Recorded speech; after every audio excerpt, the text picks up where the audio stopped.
Praise the lord. చేరువచ్చిన మీకు అందరికీ ప్రభువు యేసుక్రీస్తు శుభాలు తెలియజేయుచున్నాను. ఈ దినము కొరకు ఏర్పాటు చేయబడిన లేఖన భాగము అపోస్తుల కార్యములు 15వ అధ్యాయము 1వ వాక్యం. కొందరు యూదయ నుండి వచ్చి, మీరు మోషే నియమించిన ఆచారము చొప్పున సున్నతి పొందితేనే గాని రక్షణ పొందలేరని సహోదరులకు బోధించిరి. Praise the lord. దేవునికి స్తోత్రం. Hallelujah, hallelujah. Good morning, have a nice day. మరొక పర్యాయము శాంతి టీవీ అనేటువంటి లోకల్ ఛానల్ ద్వారా, క్రిస్టియన్ ఛానల్ ద్వారా మిమ్మల్ని అందరినీ కలుసుకోవడానికి దేవుడు నాకు ఇచ్చిన మంచి అవకాశం కొరకై దేవుని స్తుతిస్తున్నాను. మిమ్మల్ని కలుసుకోవడం అంటే మీతో మాట్లాడడం, అనగా నేను మాట్లాడుతున్నప్పుడు మీరు వీలు చేసుకొని మీరు వినగలగడం. ఏవో చెప్పాలని కాదు, కానీ కొన్ని సత్యాలు, కొన్ని ప్రవచనాలు, కొన్ని వివరణాత్మకమైన విషయాలు మీకు అందించాలి అనేటువంటి ఉద్దేశంతో శాంతి టీవీ అనేటువంటి ఛానల్ని వేదికగా చేసుకొని ప్రతిరోజు ఉదయం 8 నుంచి 8:30 వరకు, సాయంకాలం 4 నుంచి 4:30 వరకు మేము ముందుకు వస్తున్నాను. 2020 సంవత్సరం నుంచి ఆరంభించినటువంటి ఈ టీవీ కార్యక్రమం 2020, 2021, 2022, 2023 ఇది 4వ సంవత్సరం. 4వ సంవత్సరం కూడా పూర్తి కాబోతుంది. 5వ సంవత్సరంలో ప్రవేశించబోతున్నాం.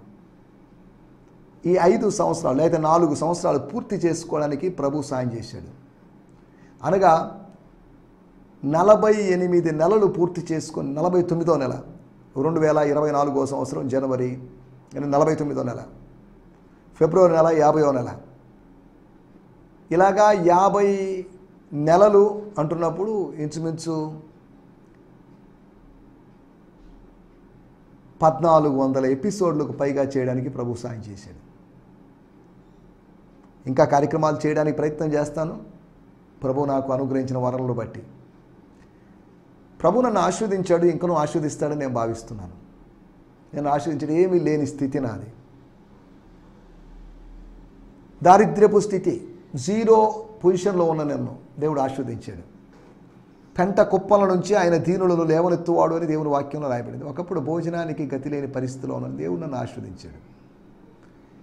అక్కడి నుంచి దేవుడు ఎక్కడికో లిఫ్ట్ చేశాడు, ఇంకా ఎక్కడికో లిఫ్ట్ చేస్తాడు. God is faithful. I'm not faithful, but God is faithful.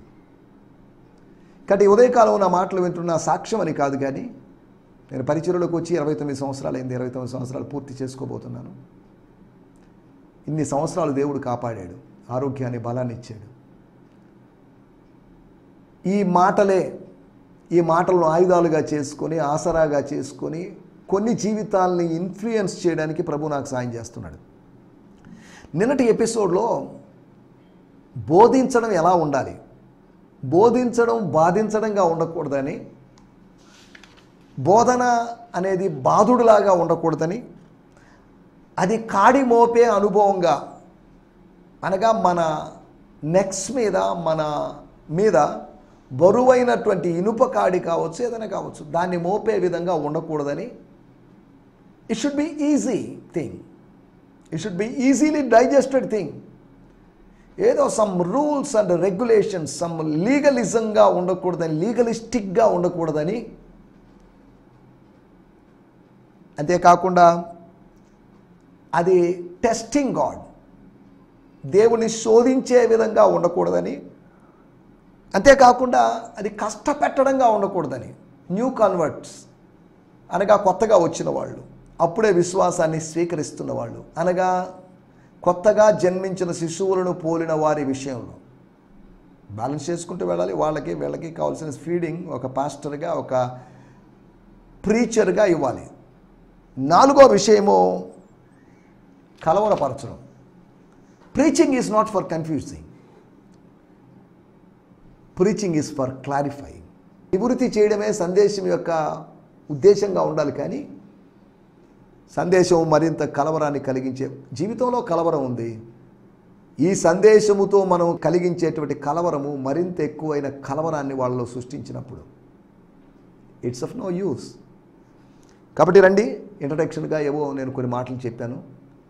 మీరు, మీ ఫ్యామిలీ మెంబర్స్, ఇది ఓన్లీ క్రిస్టియన్ ప్రోగ్రామ్ అని మాత్రం అనుకోవద్దు. నేను బైబిల్ని బేస్ చేసుకొని జనరల్ విషయాలు, బైబిల్ని బేస్ చేసుకొని సమ్ సైకలాజికల్ విషయాలు కావచ్చు, సమ్ ఫిలాసఫికల్ విషయాలు కావచ్చు, ఇవన్నీ నేను తీసుకుని వస్తున్నాను. కానీ ఒక మిక్స్డ్గా ఉండాలి. కేవలం just words by words commentary అన్న టైప్లో కాకుండా ఒక వాక్యం నుంచి వేరు కోణాల్లో ఆలోచిస్తూ వేరు వ్యూస్ మీకు ప్రజెంట్ చేయాలనేది నా యొక్క ఉద్దేశం. సరే రండి, మనం ఈ సమయంలో మన సమయం లేదు కనుక దేవుని వాక్యాన్ని ధ్యానించుకోవడానికి వెళ్దాం. ఈరోజు కూడా అపోస్తుల కార్యములు, బుక్ ఆఫ్ యాక్ట్స్, అపోస్తుల కార్యములు 14 అధ్యాయాలు కంప్లీట్ చేసుకున్నాం. 15వ అధ్యాయంలో ఉన్నాం. ఇంకా మన ముందు 13 అధ్యాయాలు ఉన్నాయి. 13 అధ్యాయాలు మనం నెక్స్ట్ ఇయర్కి మనం చూస్తాం. ఈ 13 అధ్యాయాలు కంప్లీట్ చేసిన తర్వాత మరలా మనం 1 to 28 మనం కవర్ చేస్తాం. నెక్స్ట్ ఇయర్ మొత్తం మనం బుక్ ఆఫ్ యాక్ట్స్లోనే ఉంటాం. అనగా యోహాను సువార్త 3 సంవత్సరాలు, అపోస్తుల కార్యములు 2 సంవత్సరాలు, అనగా 2 పక్కన ఉన్న పుస్తకాలు, యోహాను సువార్త మరియు అపోస్తుల కార్యములు, అనగా 21 అధ్యాయాలు ప్లస్ 28 అధ్యాయాలు, 49 అధ్యాయాల ఈ పుస్తకాలని రెండింటిని 49 చాప్టర్స్ ఉన్నటువంటి ఈ 2 బుక్స్ని మనము 5 yearsలో కంప్లీట్ చేసినట్టు అవుతుంది. దేవుని స్తోత్రం. ఇది ఒక విధంగా ఈజీగా సింపుల్గా అనిపించవచ్చు, కానీ it's not an easy task. ప్రభు సాయం చేశాడు. సులభమే కదా, కూర్చోనో లేదా నిలబడో చక్కగా వచ్చి 2 మాటలు ఒక 26 నిమిషాలు 27 నిమిషాలు చెప్పడం ఈజీయే కదా అనుకోవచ్చు. కానీ దీని వెనకాల ఉన్నట్టు బర్డన్ అర్థం కాదు.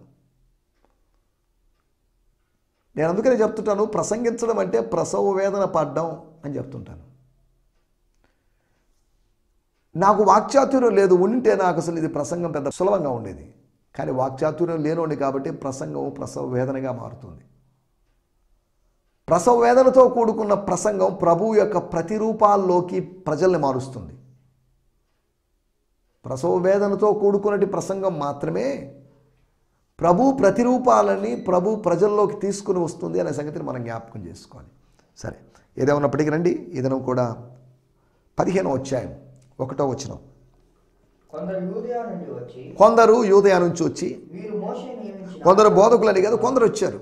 సమ్ ఫాల్స్ టీచర్స్ వాళ్ళు వచ్చారు.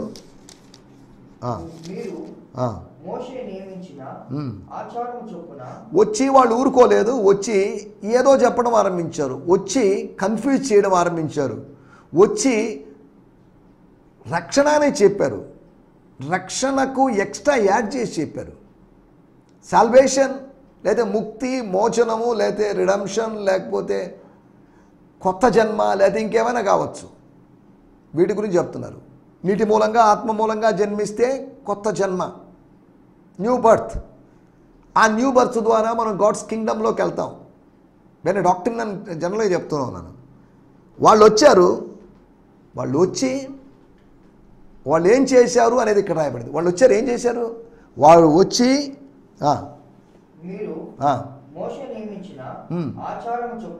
మోషే అనేటువంటి ఒక ఆయన పెద్ద ఆయన ఉన్నాడు. కొన్ని వేల సంవత్సరాల క్రితం ధర్మశాస్త్రం రాసినటువంటి ఆయన మోషే అనేటువంటి గొప్ప నాయకుడు, మా నాయకుడు, మా యూదుల నాయకుడు.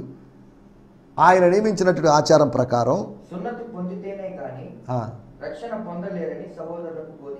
అంటే వచ్చిన వాళ్ళు సహోదరులకు బోధించిరి, సున్నతి లేని సహోదరులకు. సున్నతి ఉన్న వాళ్ళకి సున్నతి చేసుకోమని చెప్పాల్సిన అవసరం లేదు. సున్నతి లేని సహోదరుల్ని గ్రూప్గా చేసుకొని వాళ్ళని గుర్తించి వాళ్ళని ఒక బ్యాచ్గా చేసి ఆ సున్నతి లేని వారితో సంభాషిస్తూ సున్నతి యొక్క అవసరతను గురించి వారు సందేశం ఇచ్చారు. వాళ్ళ సందేశంలో క్రీస్తు లేడు, వారి సందేశంలో సిలువ లేదు, వారి సందేశంలో ఒక ఆచారము, ఒక హ్యూమన్ యాక్ట్ ఉంది. మన మెసేజ్లో హ్యూమన్ యాక్ట్ కాదు, హెవెన్స్ యాక్ట్ ఉండాలి. ప్రతి ప్రసంగంలో కూడా మనుష్య కార్యం కాదు ఉండాల్సింది, మనుష్య కార్యాన్ని కాదు నొక్కి వక్కాణించాల్సింది, దైవ కార్యాన్ని, గాడ్స్ వర్క్ గురించి చెప్పాలి. రక్షణ నేను విశ్వసించినప్పుడు, దేవుడు కృపను అనుగ్రహించిన దాన్ని బట్టి నేను విశ్వసించినప్పుడు నేను రక్షింపబడుతున్నాను. నా సైడ్ నుంచి విశ్వాసం, దేవుని సైడ్ నుంచి కృప,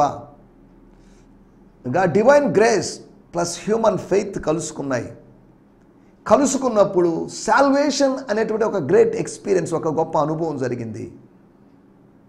ఈ రెండు భిన్నమైన మూలకాలు కలుసుకొని ఒక సోడియం క్లోరైడ్ లాగా, sodium Na plus calcium chloride అలా కలుసుకున్నప్పుడు NaCl అనగా సాల్ట్ తయారైపోయింది. H2O 2 హైడ్రోజన్ అయాన్స్ ఒక ఆక్సిజన్ అయాన్ కలుసుకున్నప్పుడు వాటర్ తయారైంది. 2 వాయువులు కలుసుకున్నప్పుడు ఒక ద్రవ పదార్థం తయారైంది. ఎందుకు చెప్తున్నానంటే ఇక్కడ 2 మూలకాలు కలుసుకున్నాయి.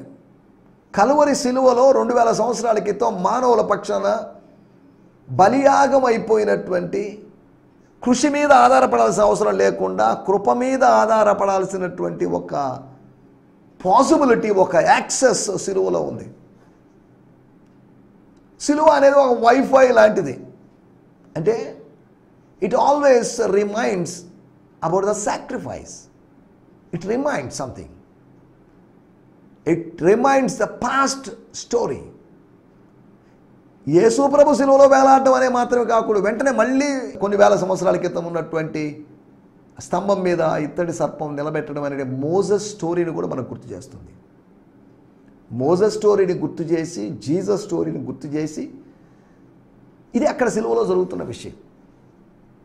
సరే, ఇవన్నీ ఎందుకు చెప్తున్నానంటే, if there is no cross or no Christ in the gospel, that is not a gospel.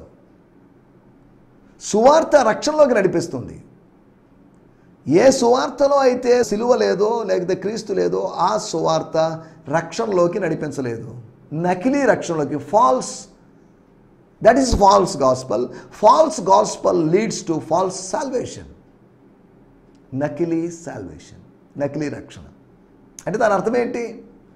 Falls repentance అనడానికి ఒక చిన్న ఉదాహరణ చెప్తాను. ఉదాహరణ, నేను తప్పు చేశాను, నీవు నాకన్నా నీతిమంతుడివి అని సౌలు అనేటువంటి ఇశ్రాయేలు దేశపు మొదటి రాజు దావీదుతో అన్నాడు. అని అలాగని తప్పు చేయకుండా ఉన్నాడా? ఈ రోజుల్లో చాలామంది రిపెంట్ అవుతున్నారు. రిపెంట్ అయిపోయినప్పటికీ కూడా రిపీట్ చేస్తున్నారు.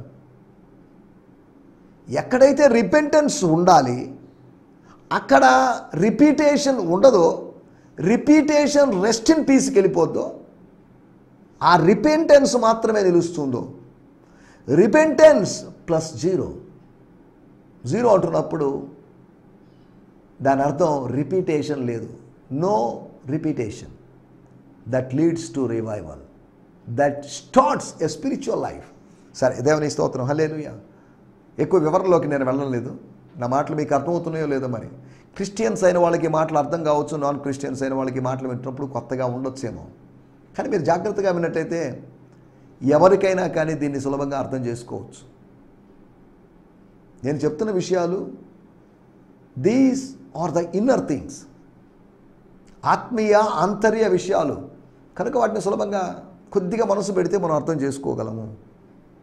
సత్యాన్ని తెలుసుకోవాలని దేవుడు సృష్టికర్త నీవు నేను సత్యం తెలుసుకోవాలని కోరుకుంటున్నాడు. సత్యము బోధించబడింది. ఆ బోధించబడిన సత్యం మీద నకిలీ సత్యముతో ఏదో కట్టాలని కొంతమంది యూదయ నుంచి వచ్చారు. వాడుక భాషలో కూడా మనం చదువుకుందాం. అపోస్తుల కార్యములు 5వ అధ్యాయం, అపోస్తుల చర్యలు అన్నారు, బుక్ ఆఫ్ యాక్ట్స్ అన్నారు, Acts of the Holi Spirit అని ఒక ఆయన అన్నారు, పరిశుద్ధాత్మ కార్యములని. ఏదో ఉన్నప్పటికీ 15వ అధ్యాయము 1వ వచనం. కొందరు యూదయ నుండి అంతియోకియకు వచ్చి అక్కడున్న సహోదరులకు సున్నతి అనే మోషే ఆచారాన్ని పాటిస్తే తప్ప మీకు రక్షణ లభించదని బోధించారు. మీరు సున్నతి అనేది ఆచారం చేస్తే చేయండి, లేకపోతే లేదు, దట్స్ నాట్ ఇంపార్టెంట్ అని కాదు వాళ్ళు చెప్పింది. You should do this. ఇది ఖచ్చితంగా చేయాల్సిందే.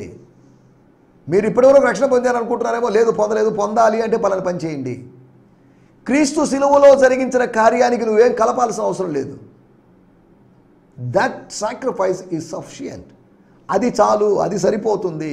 దానికి నువ్వు ఎక్స్ట్రా ఎందుకు కలిపేది? కలపాల్సిన అవసరం లేదు. దేవుని స్తోత్రం, హల్లెలూయా. ఇది గమనించాల్సిన విషయం.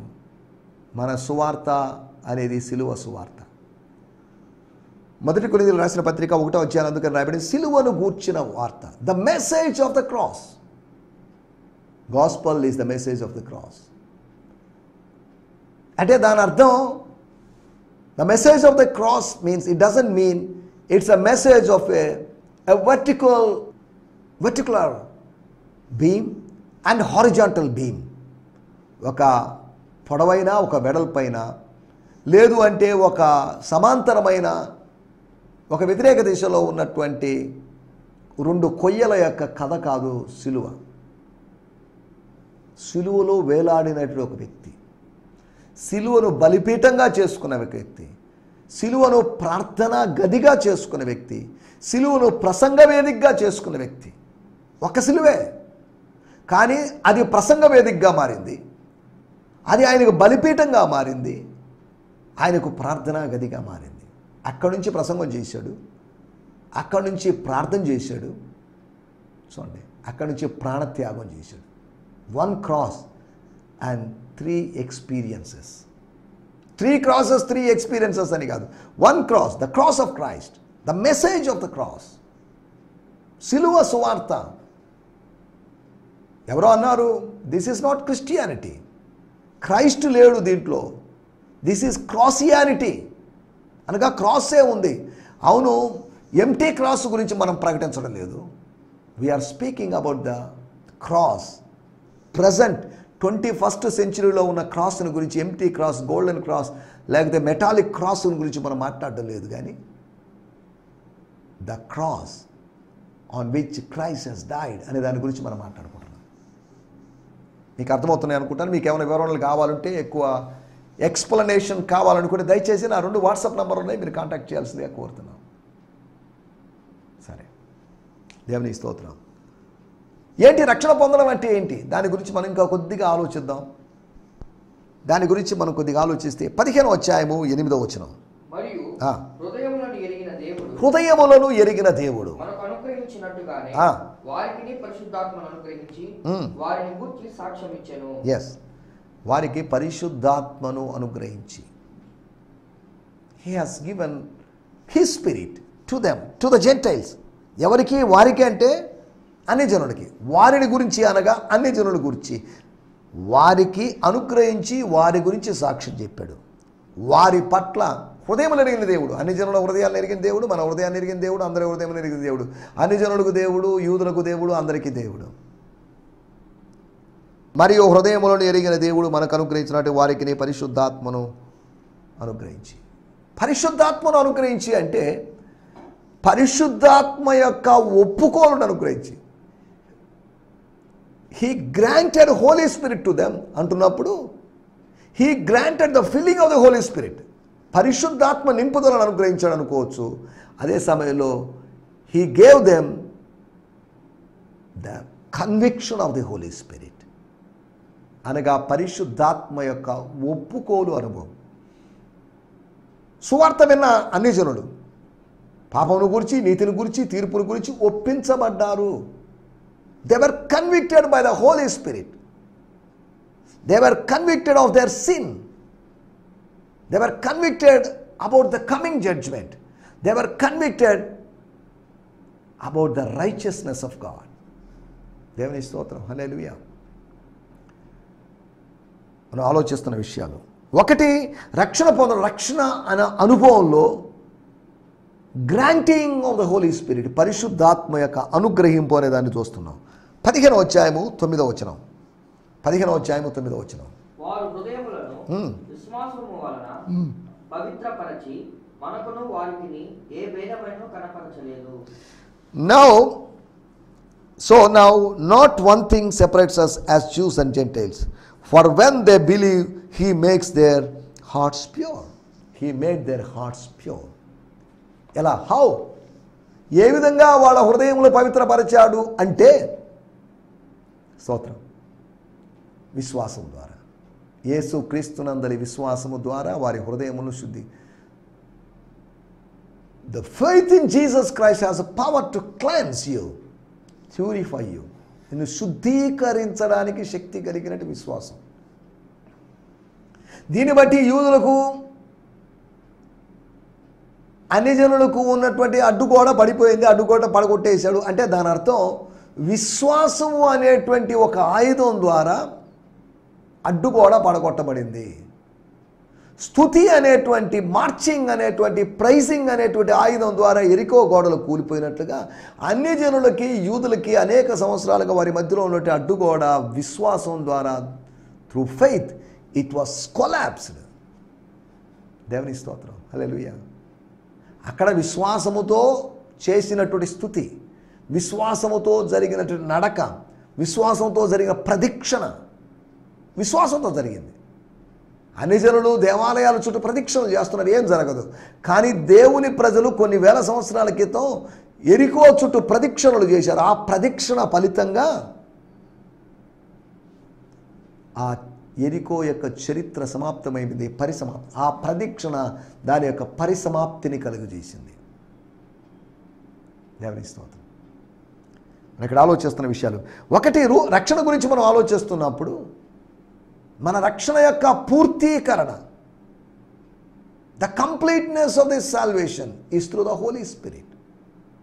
So conviction of the holy spirit ఉంది, కంప్లీషన్ అనేది కూడా హోలీ స్పిరిట్ జరుగుతుంది. Completion and conviction, continuation and comfort, ఇవన్నీ పరిశుద్ధాత్మ ద్వారా జరుగుతున్నాయి. దేవుని స్తోత్రం. రెండో విషయము పవిత్రపరచబడ్డం. మేము మాత్రమే కాదు, విశ్వసించిన వాళ్ళు పవిత్రపరచబడతారు. దేవుడి రక్షింపబడతారు, విశ్వసించిన వాళ్ళు రక్షింపబడతారు, పవిత్రపరచబడతారు, అంతేనా? నిత్యజీవం పొందుతారు, అనగా మహిమపరచబడతారు. అనగా విశ్వసించిన వాళ్ళు నీతిమంతులుగా తీర్చబడతారు, విశ్వసించిన వాళ్ళు పరిశుద్ధపరచబడతారు, విశ్వసించిన వాళ్ళు మహిమపరచబడతారు. Those who believe in Jesus Christ would be justified. They would get justification and they would get sanctification. They would get glorification. Justification, sanctification, glorification అనేటువంటి ఎక్స్పీరియన్సెస్ ఎవరికి అంటే అవి మనం కొనుక్కునేటువంటి అనుభవాలు కాదు. These three experiences are through faith in Jesus Christ. దేవుని స్తోత్రం. హల్లెలూయా. పవిత్రపరచబడ్డం గురించి మొదటి పేతురు పత్రికలో రాయబడింది. సత్యమునకు విధేయులవుట చేత మీ మనసులను పవిత్రపరచుకొని అని రాయబడింది.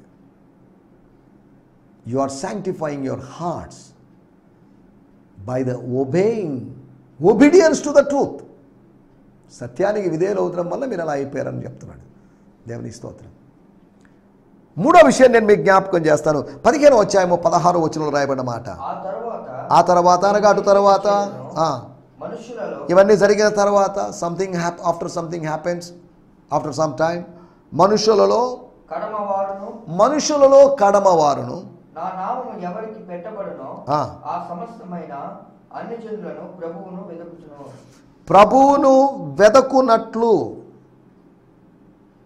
మనుషులలో కడమవారును, శేషించిన వారు, మిగిలిన వారు, లాస్ట్ జనరేషన్, మనుషుల్లో కడమవారును నా నామము ఎవరికి పెట్టబడెనో, స్తోత్రం, నామాన్ని అంగీకరించిన వారు, ఆ నామాన్ని కలిగి ఉన్నప్పుడు, ధరించినప్పుడు, భరించినప్పుడు ఆ సమస్తమైన అన్ని జనులను ప్రభువును వెదకున్నట్లు. The searching or the seeking of the gentiles. వాళ్ళు ప్రభువును, ఆత్మీయ జీవితం అంటే, రక్షణ అనుభవం అంటే వెతుకులాట. మనం దొరికింది అయినప్పటికీ వెతుకుతున్నాం, దొరికింది అయినా వెతుకుతున్నాం. అడుగుడే మీకేమడును, వెతుకుడే మీకు దొరుకును. ఏదో వన్ టైమ్ ఎక్స్పీరియన్సెస్ కాదు, దీస్ ఆర్ కంటిన్యూయల్ ఎక్స్పీరియన్సెస్. నేను చదువుతున్నాను 15వ అధ్యాయము 16వ వచనంలో రాయబడిన మాట. After these things I will return to you and raise up the tabernacle of David that has fallen into ruin. I will restore and rebuild what David experienced. తర్వాత 17వ వచనంలో రాయబడిన మాట. So that all of humanity will be able to counter the Lord, including the Gentiles whom I have called to be my very own, says the Lord. All of the humanity will be able to encounter the Lord. స్తోత్రం. అన్యజనులందరూ వెదకున్నట్లు, వెదకి కనుగొనున్నట్లు, వెదకి తమ వెదుకులాటను పూర్తి చేసుకున్నట్లు, అన్యజనులందరూ ప్రభువును వెదకున్నట్లు. Every man should seek the lord. ప్రతి మోకాలు వంగును, ప్రతి నాలుక పాడును. ప్రతి మనిషి వెతుకుతాడు, వెతుకుతూ ఉన్నాడు. మతాల్ని వెతుకుతున్నాడు, మతాల్లో ఏదైనా సత్యం కోసం, మత శాఖల్లో ఏదో సత్యం కోసం వెతుకుతున్నాడు. ఎడారిలో ఎండమావులు లాంటి మతాలు, వాటిలో ఎంత వెతికినా ఏమీ దొరకవు. సరే, దేవుని స్తోత్రం. ప్రభువును వెతకడం, ఒకటి పరిశుద్ధాత్మ అనుగ్రహించబడ్డం, రెండోది పవిత్రపరచబడ్డం, మూడోది ప్రభువును వెతకడం, నాలుగోది 15వ అధ్యాయము 19వ వచనం. కాబట్టి అన్యజనులలో నుండి కడమవారైనట్టు అన్యజనులోంచి శేషించిన వారు, ముందుగా నిర్ణయించబడిన వాడు, ప్రీ డెస్టైన్డ్ పీపుల్, వాళ్ళలో నుంచి దేవుని వైపు, జీవము గల దేవుని వైపు తిరుగుచున్నవారు. ఎలాగా? మూగ విగ్రహములను విడిచిపెట్టి, వ్యర్థమైన పారంపర్యాచారములను విడిచిపెట్టి, జీవము గల దేవుని వైపు తిరిగినా అని కాదు, తిరుగుచున్నా అనగా కంటిన్యూస్గా జెంటైల్స్ మధ్యలో వర్క్ జరుగుతుంది, సువార్త పని చేస్తూ ఉంది. Gospel is still working, the message of the cross is still working. కొన్ని పని చేయవు, కొన్ని రోజుల తర్వాత, ఎన్ని రోజులైనా దేవుని వాక్యం పనిచేస్తుంది. దేవుని స్తోత్రం. ఒక వస్తువు వాడకుండా ఉన్నాం, ఒక బైక్ వాడకుండా ఒక 2-3 సంవత్సరాలు ఉంచేసాం, ఇంజిన్ డ్యామేజ్ అవుతుంది. కానీ దేవుని వాక్యం ఎంత దాచి ఉంచినా కానీ అది ఇంకా రిఫ్రెష్ అయ్యి, రిన్యూ అయ్యి, అదొక రివైవల్ కలిగిస్తుంది. దేవుని స్తోత్రం. రక్షణ పొందడంలో ఉన్నటువంటి విషయాలు మనం మాట్లాడుకుంటున్నాం. రక్షణ పొందడం అనే దానికి సినానిమ్స్గా, పర్యాయ పదాలుగా చెప్పదగిన మాటల గురించి మనం ఆలోచిస్తున్నాం. అది పరిశుద్ధాత్మ అనుగ్రహించబడ్డం, పరిశుద్ధాత్మ ద్వారా జరిగిన కార్యమని రక్షణ. ఇక అతిశయించడానికి వీల్లేదు. రెండవది పవిత్రపరచబడిన అనుభవం అని, అంతేకాకుండా ప్రభువును వెతికేటువంటి అనుభవం అని, అంతేకాకుండా ప్రభు వైపు తిరిగేటువంటి అనుభవం అని మనం 4 విషయాలు రక్షణ పొందడం అనే దాని గురించి ఆలోచిస్తున్నప్పుడు మనం మాట్లాడుకున్న విషయాలు. కాబట్టి ఇట్టి రక్షణ అనుభవంతో రక్షింపబడుతున్న అనుభవంలోకి రావడానికి ప్రభు మనకు సాయం చేయను గాక. ఆమేన్. హల్లెలూయా. హల్లెలూయా. ఈ సందేశము మీకు ఆశీర్వాదకరంగా ఉందని నమ్ముచున్నాము. ప్రార్థనా అవసరతల కొరకు మమ్మల్ని సంప్రదించవలసిన మా చిరునామా గిద్యోన్ మిషన్ చర్చ్, 6వ వీధి, శాంతినగర్, నెల్లూరు 4, ఆంధ్రప్రదేశ్. పిన్ 524004. మా ఫోన్ నంబర్లు 7036443613 మరి ఒక నంబర్ 9392293010. మా ఈమెయిల్ ఐడి gfihmi2015@gmail.com. దేవుడు మిమ్మును ఆశీర్వదించునుగాక. ఆమేన్.